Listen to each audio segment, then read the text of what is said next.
In the writing process video, I discussed the stages of the writing process, and we talked about pre-writing, drafting, revision, editing, and proofreading.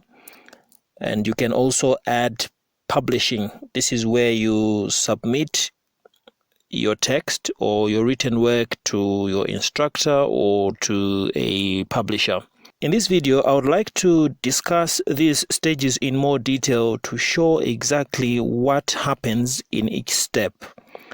I will mainly concentrate on the pre-writing stage and the drafting stage, and also the paragraphing or composing stage, so that we can see how these three initial stages work to get a document together. In the pre-writing stage, if it's an assignment and you've been given a topic, obviously you work with the topic that you've been given. But if it's a topic that you have to choose on your own, then what we are going to discuss now will be more useful for that kind of activity. The pre-writing stage consists of brainstorming, researching, interviewing people, and gathering as much information as possible. For example, if you've been asked to write a composition or an essay about competition, you will have to think in detail about the kind of information that you have to include in order to develop an essay or a composition about competition. For example, you may have thought about, or you may want to list ideas such as money, jobs, lovers, children, cars, designer labels, education, position, wealth, women, hairstyles, men, shoes, likability, property, clothes, and so on.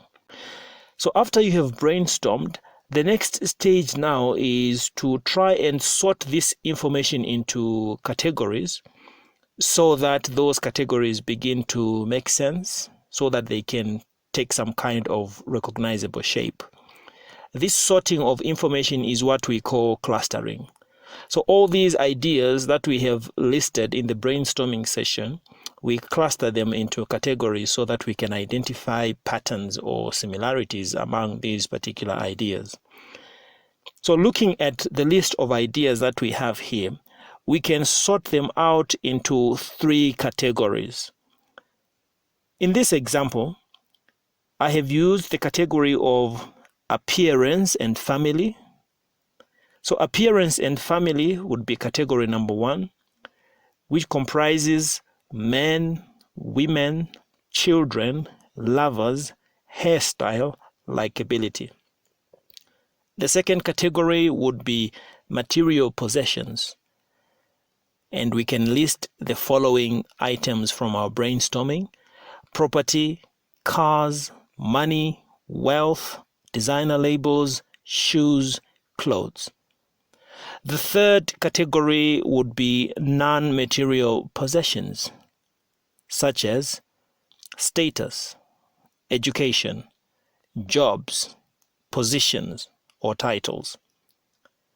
So having clustered our information into these three categories, then it becomes easier for us to come up with an outline of how we want to address these particular points. So we have to use the outline method that we discussed. Level 1 in our outline would be occupied by these three categories of appearance and family, material possessions, and non-material possessions. And level 2 will be occupied by the list of items that we put under each one of these categories.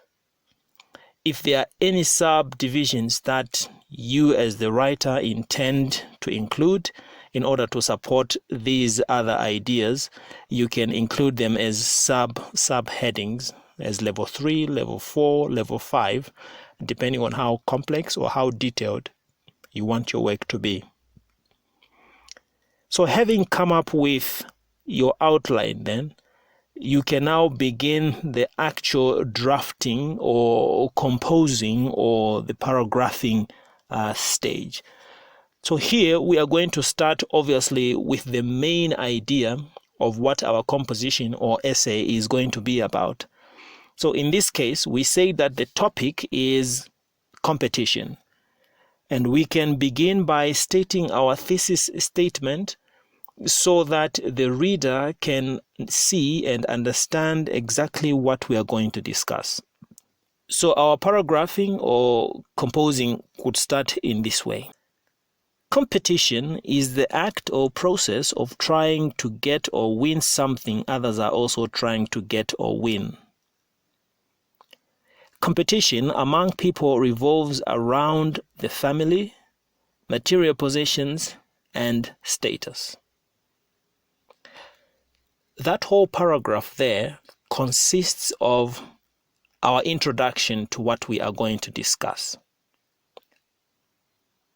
The second sentence in that paragraph is our thesis statement. The first sentence simply gives the definition of what we are going to discuss. It works as background information. Paragraph number 2 can be developed as follows.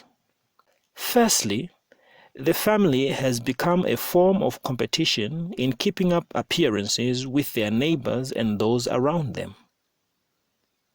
Then you can proceed now to discuss how men, women, children, lovers, hairstyles, and likability are all points or ideas or details that will support that topic sentence we have just given. Paragraph number 3 would be phrased as follows. Secondly, ownership of material items now define the modern understanding of success, and individuals compete to access and display their possessions. And so we'll go back to that category of material possessions and look at the ideas that we have brainstormed to help us develop this particular point. And those ideas are property, cars, money, wealth, designer labels, shoes, and clothes. Paragraph number 4, the topic sentence would be phrased as follows.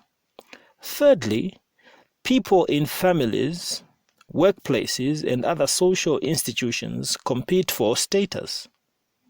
So we go to category number 3, where we have listed education, jobs, positions, and titles.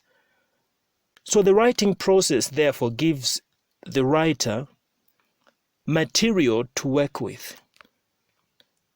It is important to plan what you are going to write and to think through the kind of detail that you want to provide in your text.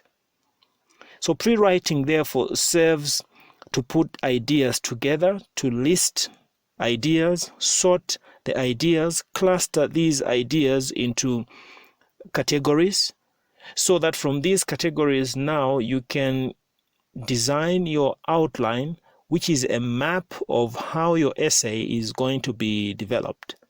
From this outline, you are now in a position, or you'll be in a position to develop these ideas into thesis statements and topic sentences, which will be supported by the specific details that you have put in the outline.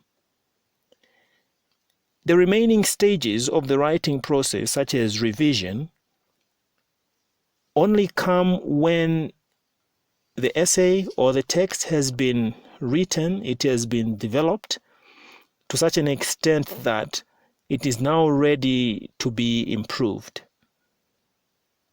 When the text has been revised and you have checked for coherence, for unity, and you have made sure that the transitional markers are visible, then now you can do the editing and proofreading, where you can rewrite some sentences that don't sound right. You can correct your grammar, your spellings, your punctuation.